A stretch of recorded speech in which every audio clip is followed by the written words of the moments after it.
my name is Tashina Anderson and welcome to my show, Financially Woke. So today's episode is all about the number one thing you should be paying attention to when it comes to your money. Okay, so what's that number one thing? I believe the number one thing that everyone should be paying attention to, something that someone should have told me a long time ago when I first started working after college, is to become financially independent. That's the number one thing. You should be focused on becoming financially independent. I coach so many women, and a lot of them are, ending their journey. They're going into retirement. Some of them are like right in the middle like me.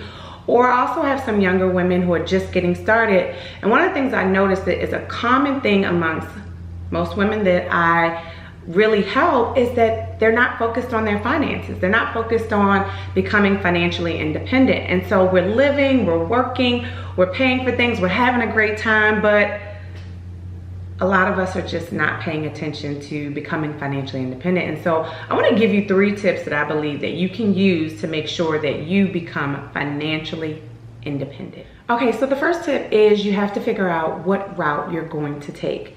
Now, the reason this is important because you don't want to get years and years down the road and realize that you took the wrong route to get there, right? And all that means is sometimes we can take one route, and I believe in order to reach financial independence, you really need more than one route, right?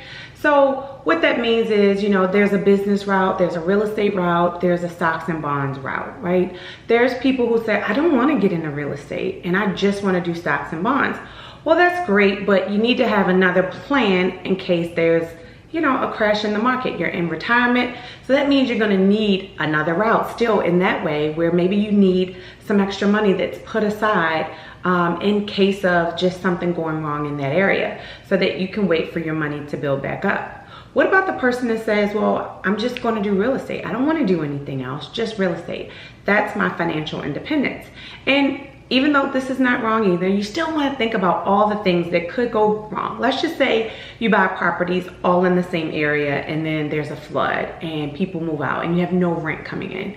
Okay, well then that one route might not be the best route. You want to think of, again, all the things that could possibly go wrong.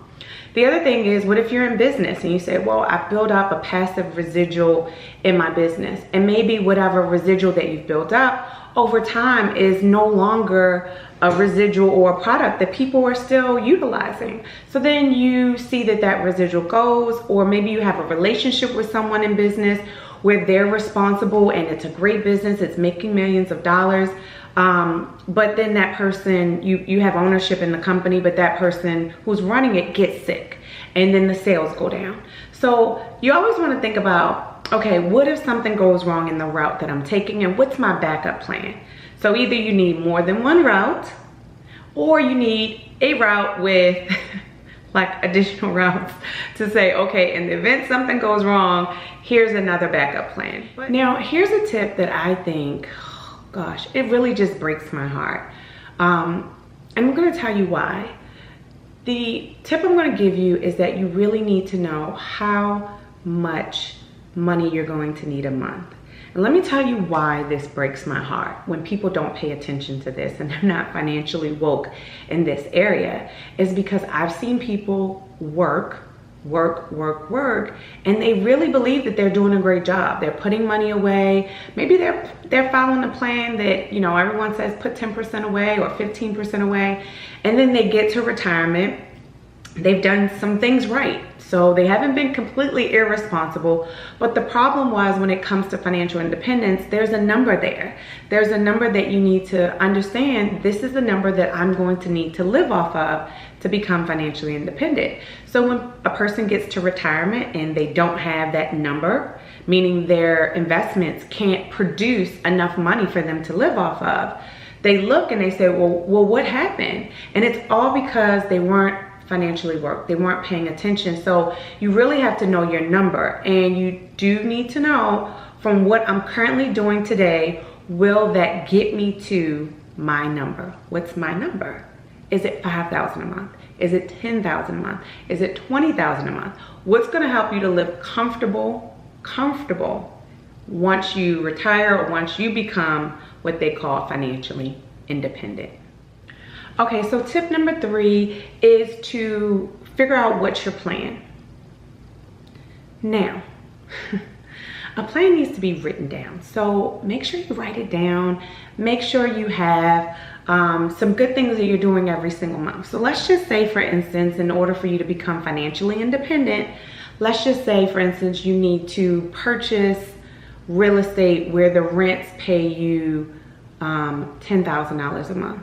Okay, so that would mean that every single month you should be saving up for the down payment of these properties, that you should be doing something with your finances on your job, that income or your business income, and putting additional income aside to purchase that real estate. So if you think of a property, depending on where you live, and I'll give you an example, let's say I'm originally from Baltimore, Maryland. So let's say you get a townhome in that area. They have the county area where townhomes are about $250,000, right?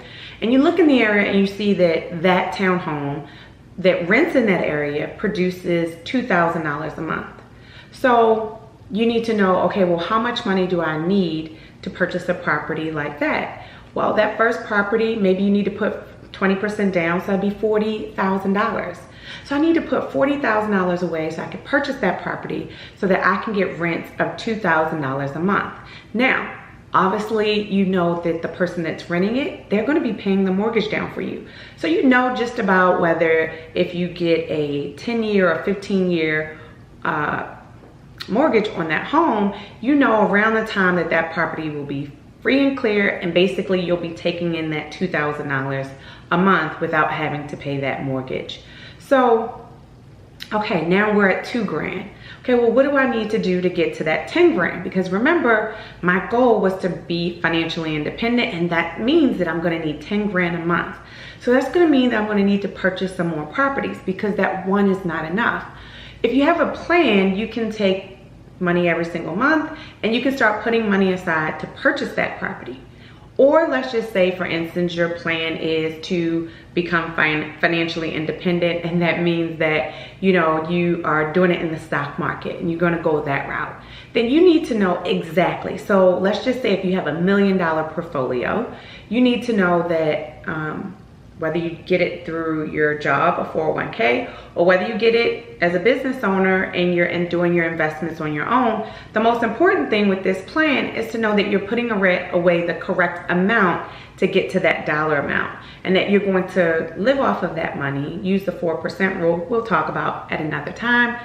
So if I have $1 million, 4% means that $40,000 a year, and I'm going to, you know, is that going to get me to my $10,000 a month? Well, no, it won't get you to your $10,000 a month, but it will help you to make $40,000 a year of income. Okay, so having a plan means that if I want to get to $1 million, and this is my amount, this is my goal, then I need to make sure that maybe I'm using some kind of app, or I'm going online and I'm making sure I'm putting away the right amount. So let's just say I'm 40 and I want to get to $1 million by, let's just say 60 in 20 years.